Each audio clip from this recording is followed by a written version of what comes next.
If you really want to understand desire, you have to step away from the illusion that sex starts in the bedroom. It doesn't. Sex starts in conversation. It begins long before the body ever touches, long before a kiss, long before you even brush against her hand. The truth is, what seduces a woman is not only your presence, but the way you speak to her, the way you invite her into a world where she feels both safe and alive at the same time. Words carry energy. They are not just sounds we put together. They are invitations, they are signals, they are openings. The way you speak is the way you show her who you are, and more importantly, the way you show her who she can be with you. A woman doesn't fall for you because you repeat something clever you read online. She falls for you when you create a space where her imagination ignites. That is the true beginning of intimacy. Because the most erotic organ in the human body is not the skin, it's not even the lips, it's the mind. And conversation is the bridge to that mind. If you want to unlock her desire, you must learn to speak in a way that makes her feel seen, not just looked at. Most men make the mistake of treating words like transactions. If I say the right thing, she'll give me what I want. But women don't respond to transactions, they respond to transformations. And a transformation happens when you move her emotionally. When she feels that something about the way you speak shifts the way she sees herself. That's the moment she leans in, not because you demanded her attention, but because she wants more of what you bring into her world. Think about the last time someone really spoke to you, not just at you. Maybe they noticed something small about you that no one else bothered to name. Maybe they asked you a question that made you pause and think differently about yourself.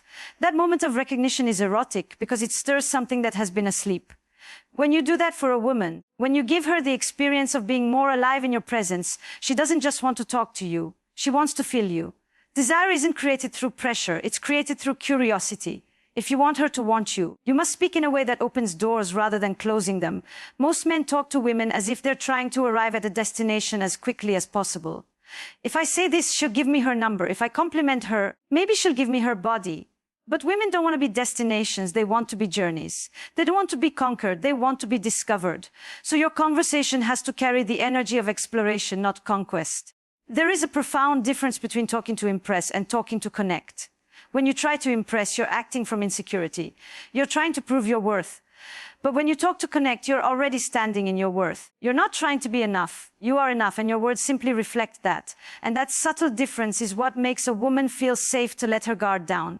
She's not being evaluated, she's being invited. An invitation is everything. When you invite her into a conversation, you're saying, I see you. I'm curious about you. I want to explore the way your mind works. That kind of attention is intoxicating because most women go through their days being looked at, being judged, being objectified. Very few get the experience of being truly listened to. When you become the man who listens, who notices, who asks questions that stir something inside her, you instantly set yourself apart. But let me be clear, this doesn't mean showering her with compliments. Compliments are cheap if they are generic. Every man has told her she's beautiful, but not every man has told her. There's something about the way you pause before you answer. It makes me wonder what thoughts you're not saying out loud. That kind of observation pierces. It's not about flattery, it's about depth.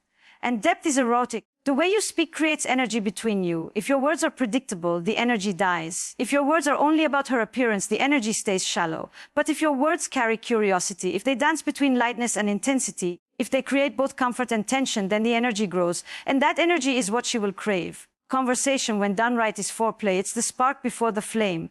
It's the thing that builds anticipation, that makes her replay your words when she's alone, that makes her smile at a message she wasn't expecting. Your words can be the very thing that makes her body respond, not because you touched her, but because you reached her in a place no one else has bothered to touch, her imagination. And here is the paradox: when you stop speaking in order to get her, that's when she starts to want you. Because desire isn't born from performance, it's born from authenticity. It's not the cleverness of your words that seduce her. It's the sincerity behind them. When she feels that your words are aligned with your presence, when there's no gap between what you say and who you are, she trusts you. And trust is the soil in which desire grows. So remember, this seduction doesn't happen when you touch her body. Seduction begins when you touch her mind. When your words are not tools of persuasion, but instruments of connection, she will open. And once her imagination is awake, her desire will follow. Because in the end, the body always follows the mind when you speak to her. The question is not whether your words are smooth enough or clever enough. The real question is, are you here or are you performing? Presence and performance are two very different energies, and a woman can feel the difference immediately. Performance is about what you want her to see. Presence is about who you actually are. When you're performing, you're rehearsing in your head. You're strategizing, calculating, waiting for her approval, like a performer waiting for applause. And the moment you do that, you've already left the room. You're no longer with her. You're with your own insecurity. And women who are attuned to subtle shifts in tone, in timing, in gaze, they sense it instantly. It feels off. It feels like something isn't quite authentic. And authenticity, more than anything, is what creates safety. Presence, on the other hand, is magnetic. Presence is when you are right here, not somewhere else in your head, not distracted by how you look or whether you're saying the right thing. Presence is when you're listening, not just waiting to speak. It's when your attention is so anchored in the moment that she feels it in her body. When you're present, every pause, every word, every glance carries weight. You don't have to try to impress her because your attention itself is impressive. Let me give you an example. Imagine you're sitting with her and she's telling you a story. A man who is performing will nod, smile, maybe throw in a comment here and there, but in truth, he's not fully there. He's thinking about what he's going to say next, about whether his response will sound smart or whether she'll find him attractive.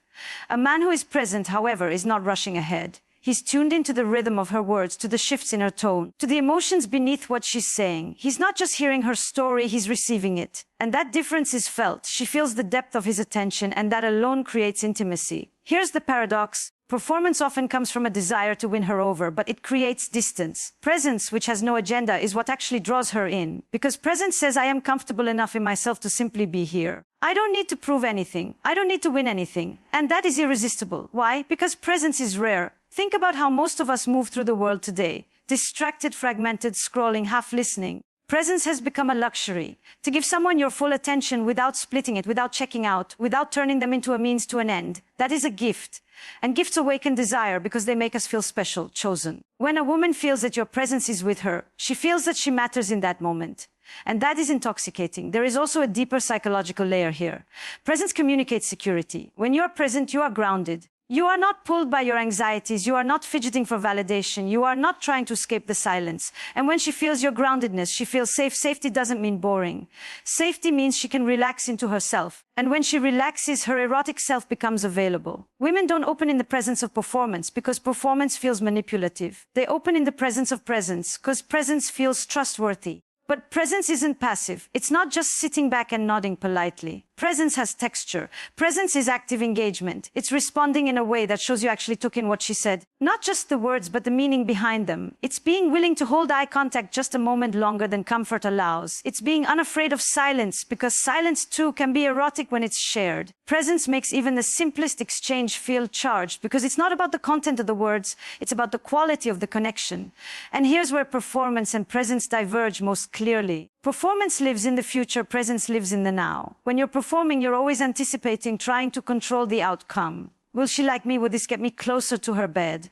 You're 2 steps ahead. And in that anticipation, you lose the moment that is right here. When you're present, you stop trying to fast forward. You meet her where she is, and that patience itself becomes a kind of seduction.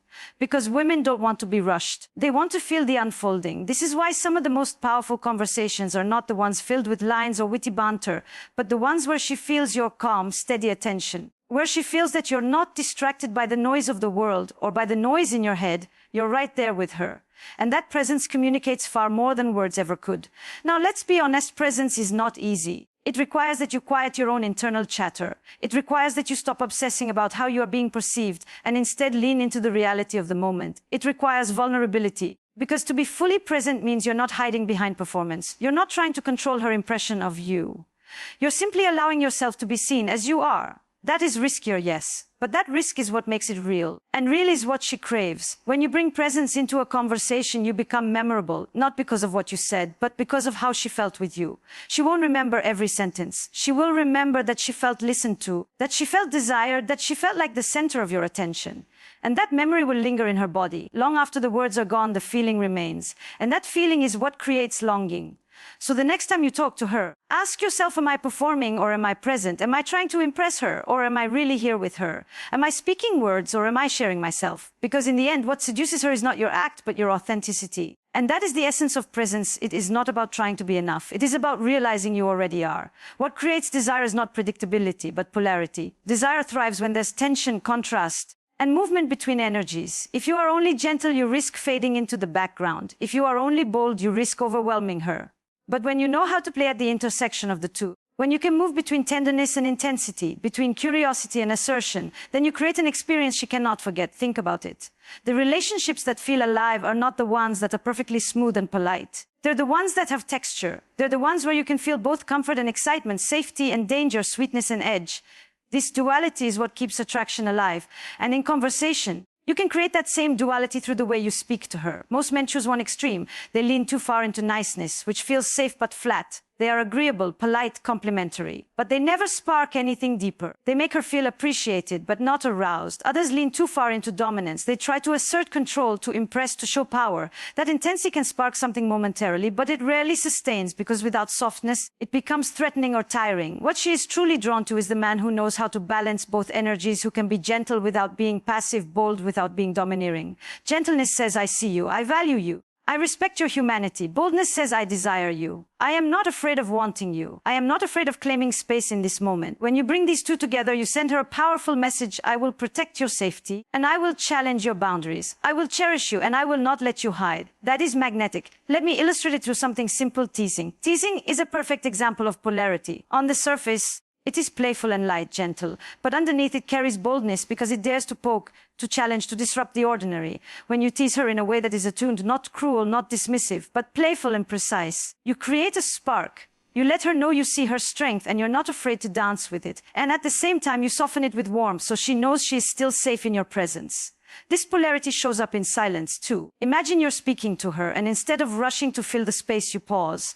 You hold her gaze just a little longer than she expects. That silence is bold. It is a form of pressure, of intensity. But if your eyes soften, if your body language is relaxed, the silence becomes both a challenge and a comfort. She feels the weight of your attention, but she doesn't feel threatened. That's polarity at work. The psychology here is profound. Desire, at its core, thrives on uncertainty, not chaos, danger, but the kind of uncertainty that keeps her guessing. Will he go further? Will he soften here? Will he lean in or pull back? When you create this dance of opposites, she becomes engaged. She invests emotionally, mentally, even physically, because she is drawn into the mystery of what comes next. And the truth is, women crave this dance because it mirrors something inside themselves. They too hold both tenderness and fire, softness and strength. When you embody polarity, you awaken those parts in her. She feels her own range, her own wildness, because you have given her permission to feel it through you. This is why it is not about being one-dimensional. She doesn't want you to be only the safe harbor or only the storm. She wants you to be both, the harbor that protects and the storm that excites. Now, you might ask, how do I know when to be gentle and when to be bold? The answer is presence. You read the moment. You don't apply a formula. You sense her energy, you notice her responses, and you adjust. This is not about manipulation, it's about attunement. Attunement is erotic because it shows mastery. It shows that you are sensitive enough to feel her, but strong enough not to lose yourself in her. Sometimes boldness is as simple as saying what you actually feel without dressing it up. You have this way of looking at me that makes me want to kiss you right now. That's bold. But it lands differently when it's said with softness in your tone, with a smile that carries warmth. It's boldness wrapped in gentleness. And that's what makes it powerful. Other times, gentleness is in asking a question no one else has dared to ask, but doing so with curiosity instead of interrogation. That's gentle and bold at once. And this is where true seduction lies. It's not about choosing between one identity or the other. It's about becoming fluid, able to shift between energies as the moment calls for it. Because polarity is not static, it's dynamic. It moves, it changes, it evolves. And when you can move with it, when you can be playful and then serious, tender and then provocative, you create the roller coaster of emotions that keeps her hooked. Think of polarity as music. A song that is all high notes becomes shrill. A song that is all low notes becomes dull. But a song that moves between highs and lows, that knows when to build tension and when to release it. That's the song that stirs the soul. Your conversation with her should be like that song. Not monotone, not predictable, but alive with movement. And here is the beauty of it. Polarity doesn't just attract her, it awakens you too. When you allow yourself to embody both gentleness and boldness, you stop confining yourself to a single role. You stop being only the nice guy or only the alpha. You step into your full range. And when you bring your full range, she brings hers. That's when connection becomes not just attraction, but something transformative. So the next time you speak to her, remember, she is not looking for perfection. She is looking for energy. She is looking for a man who can make her feel both safe and alive. That is what happens when you learn to play with polarity. The way you speak to her should never feel like a negotiation. It should never feel like you are offering words in exchange for her body. That is the mistake so many men make. They treat conversation as currency. If I say the right thing, if I flatter her enough, if I play my cards carefully, then maybe she will give me what I want. That mindset reduces intimacy to a transaction, and women feel that. They feel when your words are laced with expectation, when every compliment is secretly a bid for reward. And nothing kills desire faster than the sense that she is being bartered for. What awakens desire instead is the feeling of invitation. When your words are not demands or strategies, but openings. An invitation is not coercer, it does not pressure. It does not say, I need you to give me this. Instead, it says, here is a space I am creating. You are welcome to step into it. That is the difference between manipulation and seduction. Manipulation tries to extract. Seduction invites to explore. So what does it mean to make your conversations invitations? It means you speak in a way that expands the space between you rather than narrowing it down to a goal. You invite her curiosity. You invite her imagination. You invite her to reveal parts of herself she doesn't usually show. When you ask her a question that makes her stop and think, when you share a story that is both vulnerable and alive, when you let her feel that with you, she can step out of her habitual self. That is an invitation. And here's the truth. People fall in love not with others, but with the parts of themselves they discover in the presence of others. If your words allow her to meet a new version of herself, she will associate that discovery with you. She will want to return, not just to you, but to the version of herself that you awaken in her company. This is the essence of eroticism. It is not only about pleasure, but about expansion, about becoming more. Now, the reason this matters is because so many men shrink intimacy into a checklist. Compliment her, flirt a little, maybe tell a joke, then escalate physically. This linear model is transactional and it's boring. Invitation is non-linear. It's open-ended. It doesn't rush to the finish line because it understands that the journey itself is the seduction. When you speak like this, she doesn't feel like a target. She feels like a participant in a shared unfolding. Think of the difference between asking, "Can I have your number?" and saying, "I'd like to continue this conversation with you another time." The first is a request for something tangible. The second is an invitation into an experience. Or think of the difference between saying, "You're so hot," versus, "There's something about the way you look at me that makes me feel like you're daring me to lose control." One is a transaction, cheap and predictable. The other is an invitation. It stirs, it provokes, it invites her to play. Invitation also means leaving room for her agency. A woman does not want to feel cornered. She does not want to feel like she owes you something. She wants to feel free to choose. And that is why invitation is so powerful. It says you are free, but I am offering you a path. I am opening a door you can step through if you wish.